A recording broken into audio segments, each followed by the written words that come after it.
Hello पिला माने केमिति अछ समस्ते पिला माने आज आम साहित्य पढ़ा जन्मभूमि पाठटा बुझा पड़ला। चलो स्टार्ट करवा पिला माने जन्मभूमि रु 2-3 मार्क शॉर्ट क्वेश्चन पड़ुची आ गोटे 3 मार्किया आ गोटे 5 मार्किया लॉन्ग क्वेश्चन पड़ुची बुझा पड़ला। जन्मभूमि किए लिखिथिले डॉक्टर कृष्णचंद्र पाणिग्राही बुझा पड़ला। आ कृष्णचंद्र पाणिग्राही किए कृष्णचंद्र पाणिग्राही होउचंदी आगे बुझा पड़ला कि नहीं।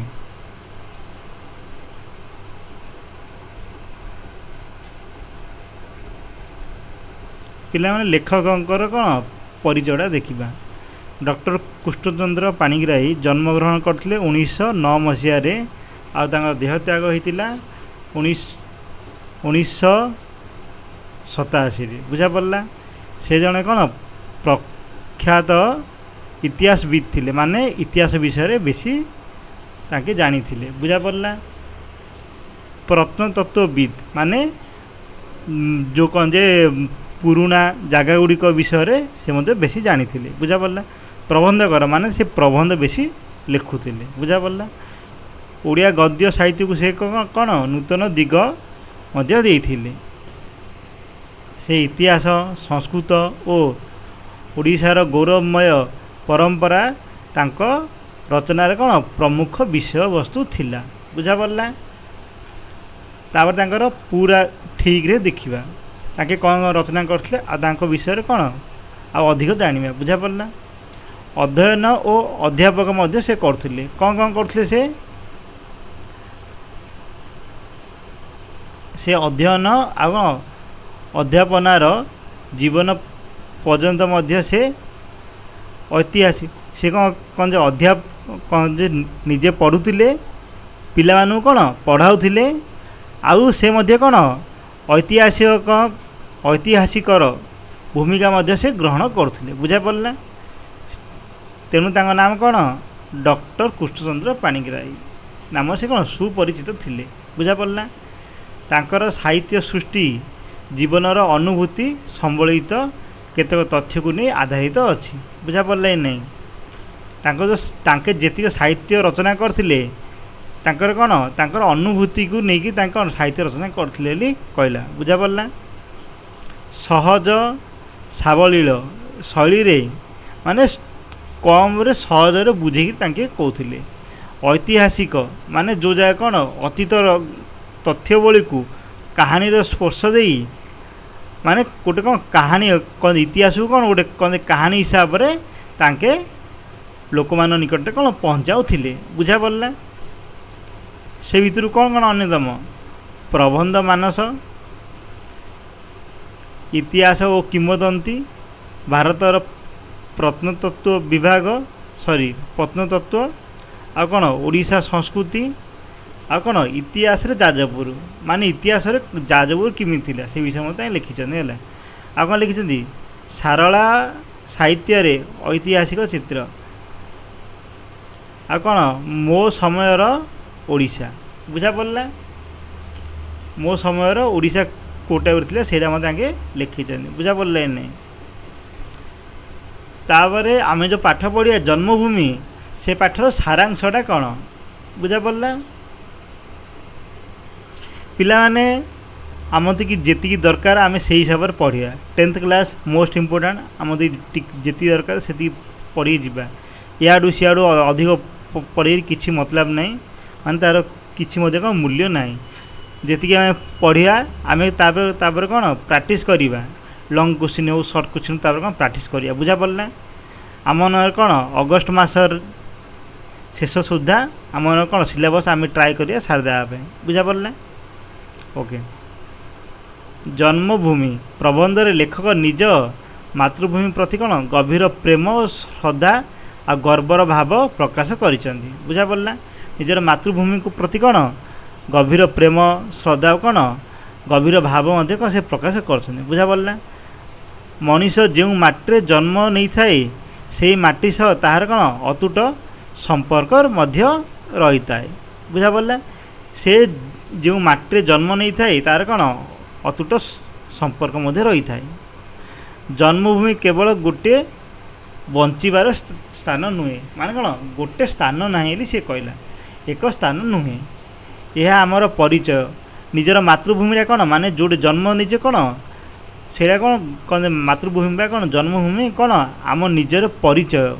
ଆଉ କ'ଣ ସଂସ୍କୃତି ଆଉ ଇତିହାସ ଓ ଭାବନାର କ'ଣ ଉତ୍ସ ମାନେ କ'ଣ କେନ୍ଦ୍ରବିନ୍ଦୁ। ବୁଝା ପଡ଼ିଲା। ନିଜର ପରିଚୟର କେନ୍ଦ୍ରବିନ୍ଦୁ କିଏ? ଆମର କ'ଣ ଓଡ଼ିଶା। ସଂସ୍କୃତିର କେନ୍ଦ୍ରବିନ୍ଦୁ କିଏ? ଆମମାନେ କ'ଣ ଓଡ଼ିଶା। ଇତିହାସ ଓ ଭାବନାର କ'ଣ ଉତ୍ସ ମାନେ କ'ଣ କେନ୍ଦ୍ରବିନ୍ଦୁ। ବୁଝା ପଡ଼ିଲା। ସବୁଟା କ'ଣ ଆମର ଓଡ଼ିଶା। ତାପରେ ଲେଖକ କ'ଣ କହିଛନ୍ତି? ଆଉ ଲେଖକ କହିଛନ୍ତି ଯେ ମା ଯେପରି ମାନେ ନିଜର ମା ଯେପରି ସନ୍ତାନକୁ ଲାଳନ ପାଳନ କରେ, ସେହିପରି ଜନ୍ମଭୂମି ମଧ୍ୟ କ'ଣ ସେହିପରି ଜନ୍ମଭୂମି ମଧ୍ୟ ନିଜର ପିଲାକୁ କ'ଣ ସେହିପରି ଜନ୍ମଭୂମି ତା'ର ସନ୍ତାନମାନଙ୍କୁ ଆଶ୍ରୟ ଓ ପରିଚୟ ପ୍ରଦାନ କରେ। ଜନ୍ମଭୂମି ମଧ୍ୟ କ'ଣ କରୁଛି? ସନ୍ତାନମାନଙ୍କୁ କ'ଣ ଆଶ୍ରୟ ଆଉ କ'ଣ ପରିଚୟ ପ୍ରଦାନ କରୁଛି। ତେଣୁ ପ୍ରତ୍ୟେକ ମଣିଷର କର୍ତ୍ତବ୍ୟ ହେଉଛି କ'ଣ ନିଜର ଜନ୍ମଭୂମିର କ'ଣ ଗୌରବ ରକ୍ଷା କରିବା। ମାନେ ଓଡ଼ିଶାର ନାଁ ଗୁଡ଼ାକୁ କ'ଣ କେବେ ହେଲେ ଖରାପ କରିବାନି। ବୁଝା ପଡ଼ିଲା। ତାହାର ଉନ୍ନତି ପାଇଁ ମଧ୍ୟ କାମ କରିବା। ବୁଝା ପଡ଼ିଲା। ଏନେ ଜନ୍ମଭୂମିରେ କ'ଣ ଉନ୍ନତି ପାଇଁ ମଧ୍ୟ କାମ କରିବା। ତାପରେ ଆମେ କ'ଣ ପଢ଼ିବା? ଜନ୍ମଭୂମି ପ୍ରବନ୍ଧଟି କ'ଣ ପ୍ରାବନ୍ଧିକ କ'ଣ କେଉଁଠାରୁ ଆଣିଛନ୍ତି? ପ୍ରବନ୍ଧ ମାନସ ପୁସ୍ତକରୁ କ'ଣ ତାଙ୍କେ ଆଣିଛନ୍ତି। ବୁଝା ପଡ଼ିଲା। କେଉଁ ପୁସ୍ତକରୁ ଆଣିଛନ୍ତି? ପ୍ରବନ୍ଧ ମାନସ ପୁସ୍ତକରୁ ସଂଗୃହୀତ ବା ଅଣାଯାଇଛି ହେଲା। ଏଥିରେ ପ୍ରାବନ୍ଧିକ ଜନ୍ମଭୂମିର ପ୍ରକୃତ ଅର୍ଥ ବୁଝାଇଛନ୍ତି। ପ୍ରାବନ୍ଧିକ କ'ଣ କରୁଛନ୍ତି? ଜନ୍ମଭୂମିର ପ୍ରକୃତ ଅର୍ଥ ବୁଝାଇଛନ୍ତି ହେଲା। ଅରଣ୍ୟ ପ୍ରକୃତି ବିଶିଷ୍ଟ ନିଜର ପଲ୍ଲୀ ବା ଛୋଟିଆ ଛୋଟିଆ ଗାଁ କ'ଣ କହୁଛନ୍ତି? ପଲ୍ଲୀ ଗ୍ରାମ କହୁଛନ୍ତି। ବୁଝା ପଡ଼ିଲା। ଅରଣ୍ୟ ମାନେ କ'ଣ ସହରରେ ଯେମିତି କ'ଣ ଗଛପତ୍ର ନଥାଉଛି, କ'ଣ ଗାଁରେ କ'ଣ ସାଇଡ଼୍ରେ କ'ଣ ପାଖାପାଖି କ'ଣ ଗଛପତ୍ର ଥାଉଛି। ବୁଝା ପଡ଼ିଲା। ପଲ୍ଲୀ ଜନ୍ମ ମାଟିର ଅନ୍ୟାନ୍ୟ ମହତ୍ତ୍ୱକୁ ସେ କ'ଣ ଦର୍ଶାଇଛନ୍ତି। ବୁଝା ପଡ଼ିଲା। ନିଜ ଗ୍ରାମ ସମ୍ବନ୍ଧରେ ନିଜର ବାଲ୍ୟ ଯୌବନର ସ୍ମୃତି ମାନେ କ'ଣ ଗାଁରେ ହିଁ ପିଲାମାନଙ୍କ କ'ଣ ବାଲ୍ୟ ମାନେ ଛୋଟବେଳର ଆଉ କ'ଣ ଯୌବନ ମାନେ କ'ଣ ୟଙ୍ଗ ଏଜ୍ର ସ୍ମୃତି ଥାଉଛି ହେଲା। ପଲ୍ଲୀ ଜୀବନର ଶୃଙ୍ଖଳିତ ଧାରା ମାନେ ପଲ୍ଲୀ ଜୀବନ ଗୋଟେ ନିଆରା ଜୀବନ ଥାଉଛି ହେଲା। ଶୃଙ୍ଖଳିତ ମାନେ ଶୃଙ୍ଖଳା ସହିତ ଲୋକମାନେ କ'ଣ ବସବାସ କରୁଛନ୍ତି ହେଲା। ପଲ୍ଲୀବାସୀଙ୍କର ଏକ ପରିବାରତ୍ୱ ମଧ୍ୟ ସମ୍ପର୍କରେ କ'ଣ ଲେଖକ ଲେଖିଛନ୍ତି ବା ସୂଚନା ଦେଇଛନ୍ତି ହେଲା। ପୁନଶ୍ଚ କ'ଣ କହିଲେ କବି? ପୁନଶ୍ଚ ପଲ୍ଲୀରେ ଆଧୁନିକ ରାଜନୀତିର ମଧ୍ୟ ପ୍ରବେଶ ହୋଇଛି। ପଲ୍ଲୀରେ କ'ଣ ହେଇଛି? ଆଧୁନିକ ରାଜନୀତି ମଧ୍ୟ କ'ଣ ପ୍ରବେଶ କରିପାରିଛି ହେଲା। ଫଳରେ କ'ଣ ପଲ୍ଲୀର ଯେଉଁ ଲୋକ କ'ଣ ଲୋକମାନଙ୍କ କ'ଣ ସରଳତା କ'ଣ ବିଲୋପ ପାଇଛି। ମାନେ ଆଉ ଲୋକମାନଙ୍କ ମନରେ କ'ଣ ସରଳ ଭାବ ନାହିଁ ବୋଲି କବି କହିଛନ୍ତି। ବୁଝା ପଡ଼ିଲା। ଗ୍ରାମରୁ ରାଜ୍ୟ ଲୋକମାନେ କ'ଣ କରୁଛନ୍ତି? ଗ୍ରାମରୁ ରାଜ୍ୟ ମାନେ କ'ଣ ନିଜ ରାଜ୍ୟର ଅନ୍ୟ କେଉଁଠି ଯାଉଛନ୍ତି। ତା କ'ଣ ରାଜ୍ୟରୁ କ'ଣ ଦେଶ ଆଉ ଦେଶରୁ କ'ଣ ବିଶ୍ୱବାସୀ ହେବା ପାଇଁ ପ୍ରକାରାନ୍ତରେ ସେ ଆହ୍ୱାନ ଜଣାଇଛନ୍ତି। ମାନେ ଲୋକମାନେ ନିଜ ଗାଁରୁ ବାହାରୁ ଯାଇକରି ରାଜ୍ୟ ଆଉ ରାଜ୍ୟରୁ ଦେଶ ଆଉ କ'ଣ ଦେଶରୁ ବିଶ୍ୱବାସୀ ହେବା ପାଇଁ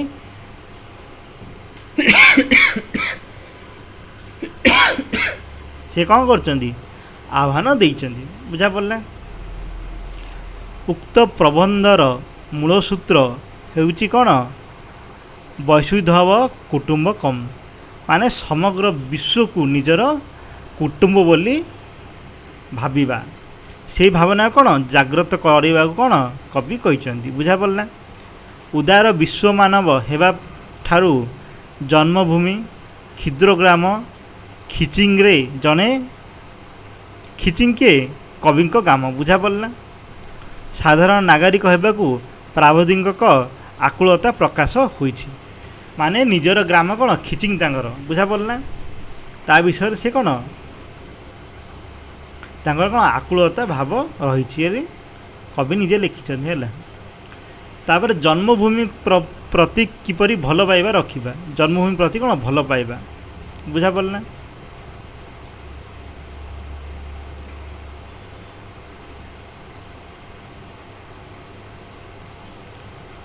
कौन कहले कवि मनीष जेते दूर को जाहु नाही निज जन्मस्थान को केबे माने लोक मैंने जेते दूर गले मत कौन निज जन्मस्थान के कौन भूली पारे ना। शैशव श्रुति माने छोट पिला मानकर कौन छोट पिला दिन कौन जो श्रुति था सेटा के कौन के भूली हेनी। परिवेश तापर नदी पहाड़ गछ पल्ला सबू तांक मन में कौन अमिट छाप छाड़ी जाए। अमिट छाप माने कौन जो जिनस कौन निज मन कौन आम मैंने कौन भूली पारिबा नाही बुझा पड़ना। जन्मभूमिर गौरव कौन कौन प्रत्येक देश आउ राज्यर निजस्व इतिहास मध्य रही पिला माने बुझा पड़ना। सबु देशर आ राज्यर सब इतिहास गोटे गोटे रही इतिहास संस्कृति आ कौन परंपरागत मध्य रही से टाइम कौन ओडिशार कौन चलती आमर जगन्नाथ संस्कृति बुझा पड़ला। ओडिशार को संस्कृति चलती जगन्नाथ संस्कृति कोणार्क लिंगराज मंदिर वीर संतान मानकर प्रसिद्ध बुझा पड़ा। वीर संतान मान किए गौरव संतान माने जो माने कौन देशप्रेमी हो कवि हुंतु आ को माने जो माने देशपाई बा कौन राज्यपाई निजर अवदान मान देइचंदी बुझा पड़ला। यही गौरव रक्षा करवा हूँ कौन आम मानकर कर्तव्य बोली कवि कहले बुझा पड़ला। तापर कौन नागरिकर कर्तव्य कौन आम नागरिक मान कर्तव्य हूँ कौन जन्मभूमिर उन्नति पाई कौन कौन करिया शिक्षा पाई सेवा पाई आ सत्यनिष्ठ आ कौन परिश्रम आवश्यक। जन्मभूमिर उन्नति पाई कौन आम निजे पढ़ा जन्मभूमि कौन सेवा देवा सत्यनिष्ठार सहित कौन परिश्रम सहित जन्मभूमि सब काम करवा बुझा पड़ला। भल नागरिक हेबा ही प्रकृत देशप्रेम बुझा पड़ला। देशप्रेम माने कौन देशर भल नागरिक टीए हेबा से कौन देशप्रेम। तापर कौन देशप्रेमर महत्व कौन देशप्रेम महत्व आम देवा जो लोक निज जन्मभूमि को भल पाए पिला माने मु जो पॉइंट लिखी रखी से गुड़िया तुम कौन नोट कर कौन ये को लंग क्वेश्चन पढ़ू ये जन्मभूमि पाठर तुम एति लिखी मजे पार बुझा पड़ना। जो लोक जदि अन्य लंग क्वेश्चन न आसब तुम कौन मन रोनी ताले तुम एति मत लिखिपार बुझा पड़ना। जो लोक निज जन्मभूमि को भल पाए से देशर उन्नति पाई कौन सदा कार्य करे बाले माने सब कार्य कर बुझा पड़ला। देशप्रेम कौन मनुष्य को त्याग सेवा आ कौन कर्तव्य बोध शिखाए। देशप्रेम कौन त्याग आउ कौन देशर सेवा कौन कर्तव्य गुड़ा गुड़ा कर्तव्य अच्छी सब गुड़ी को शिखाए बुझा पड़ला। तापर आम कौन पढ़िया जन्मभूमि रे कवि श्रीकृष्ण सहित कौन माने कौन तुलना कर माने श्रीकृष्ण सहित तुलना आसिले एतिक लिखिब है। डॉक्टर कृष्णचंद्र पाणिग्राही जन्मभूमि प्रबंध रे जन्मभूमि प्रति गभीर भल पाइबा कथा कहिसंती। ये भावना बुझाइवाई कौन श्रीकृष्णकर कौन उदाहरण ताकि मध्य देइचंती है। कौन देइचंती श्रीकृष्ण उदाहरण श्रीकृष्ण जन्म मथुरा रे होइतिला बुझा पड़ला। जन्म तांकर कोड होइतिला मथुरा रे होइतिला किंतु से गोकुल और वृंदावन रे बढ़ी थिले।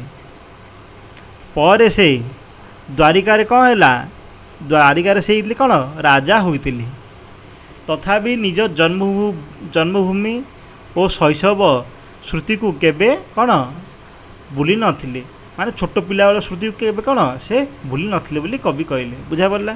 कंसक अत्याचार मथुरा कौन मुक्त से करथिले मुक्त करी से निज जन्मभूमि प्रति कर्तव्य कौन पालन करथिले। माने कंसक कबलू कौन मात्र निज जन्मभूमि की कौन करथिले सी मुक्त करी कौन निज जन्मभूमि कौन कर्तव्य से पालन करथिले बुझा पड़ला।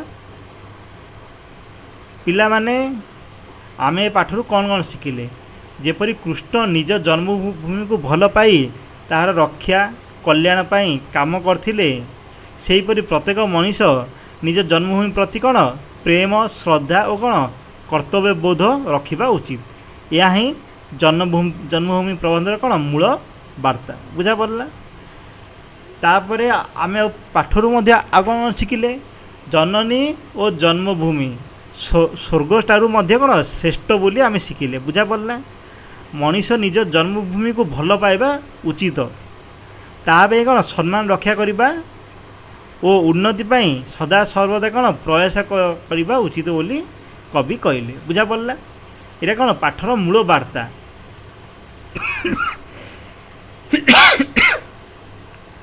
ଆଉ ଜନ୍ମଭୂମି ସହିତ କ'ଣ ସମ୍ପର୍କ ଶ୍ରୀକୃଷ୍ଣଙ୍କର ଏଇଟା ଲେଖିବ। ତାପରେ ଜନ୍ମଭୂମି ସହିତ କ'ଣ ମୂଳ ବାର୍ତ୍ତା କ'ଣ ଏଇଟା ଲେଖିବ। ବୁଝାପଡ଼ିଲା। ତାପରେ କ'ଣ ମେନ୍ ଇମ୍ପୋର୍ଟାଣ୍ଟ କ୍ୱେଶ୍ଚିନ୍ ଗୁଡ଼ା ମୁଁ କହିଦେଉଛି ହେଲା। ଜନ୍ମଭୂମିର ପ୍ରବନ୍ଧରେ ଲେଖକ କେଉଁ ବାର୍ତ୍ତା ଦେଇଛନ୍ତି, ଏଇଟା ହେଉଛି କ'ଣ ମେନ୍ କ୍ୱେଶ୍ଚିନ୍। ଏବେ ଯେତିକି ତୁମେ ପାଠ ପଢ଼ିଲ ତୁମେ ଏଇଟା ମଧ୍ୟ ଲେଖିପାରିବ ହେଲା। ଆଉ ଶ୍ରୀକୃଷ୍ଣଙ୍କର ଯେଉଁ ପଏଣ୍ଟଟା ଅଛି ଏଇଟା କ'ଣ ଜନ୍ମଭୂମି ପାଠରେ ଶ୍ରୀକୃଷ୍ଣଙ୍କର ଉଦାହରଣ କାହିଁକି ପ୍ରାସଙ୍ଗିକ, ନହେଲେ କ'ଣ ନିଜର ପଲ୍ଲୀଗ୍ରାମରେ ଶ୍ରୀକୃଷ୍ଣ ସହିତ ଶ୍ରୀକୃଷ୍ଣଙ୍କର କ'ଣ ଭାବନା ଦେଖାଯାଇଛି, ଏ ଟାଇପ୍ର ମଧ୍ୟ କ'ଣ କ୍ୱେଶ୍ଚିନ୍ ପଡ଼ିପାରେ। ବୁଝାପଡ଼ିଲା। ଓକେ ପିଲାମାନେ, ତୁମମାନଙ୍କର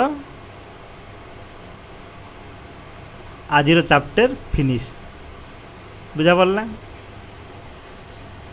ଚାଲ ପିଲାମାନେ ବାଏ, ଆମେ ନେକ୍ସଟ ଚାପ୍ଟର ନେକ୍ସଟ କ୍ଲାସ୍ରେ ପଢ଼ିବା। ବୁଝାପଡ଼ିଲା।